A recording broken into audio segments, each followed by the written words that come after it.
My man Kanan used to say, every good lie is veiled in the truth. There was that scene in the teaser where Tommy tells him, Kanan once said, every good lie is veiled in the truth. And with everything that Tommy's going through at this moment in time, with him set to have his problems with his business partner in Diamond, with Diamond strengthening his bond with Jannard and them making solo moves, first with the Yardies and also over here, this was one of the exclusive images. It does seem like they're going to be making yet another move without Tommy. Again, there aren't many people that Tommy can trust at this moment in time. He definitely can't trust Jannard or Diamond.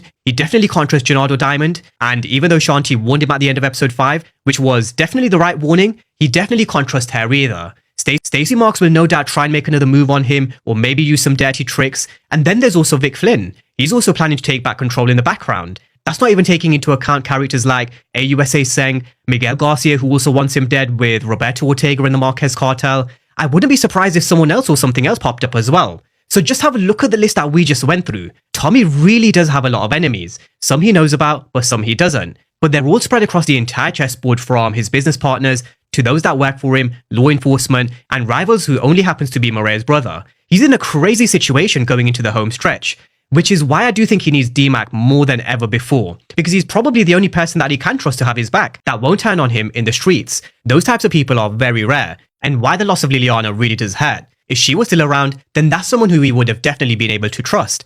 At the same time, he still needs to be very careful with D-Mac, because even though we know he can handle himself in the streets, that's still his nephew, and he did make JP a promise that he will keep an eye on him.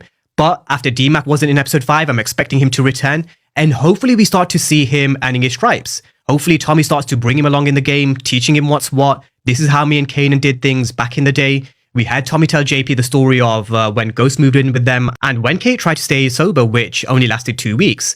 Hopefully we do get some more stories around Kanan and Ghost when Tommy is with D-Mac, which, judging by a couple of these teasers that we haven't seen yet, we definitely will. Now, we know one thing that will most probably happen towards the end, maybe around the episode 8 mark. That's normally a big episode in the World of Power during every season. Maybe that's the episode where JP meets his end. I do think they're probably going to start to rebuild that relationship with JP. He's just made his return this season himself back in episode 4. I think Tommy and D-Mac both need to start rebuilding this relationship with JP, which they have both started. And come on, you guys know where the story goes from here. When family members start rebuilding this relationship, you just know what's going to happen. When things also go sour with the CBI, the Marquez cartel, or whoever else, when things no doubt get sour with them, and no doubt when King Kilo's released from prison, we still need to keep that in mind, by the way, things definitely will take a turn. And that's when I'm expecting JP to go.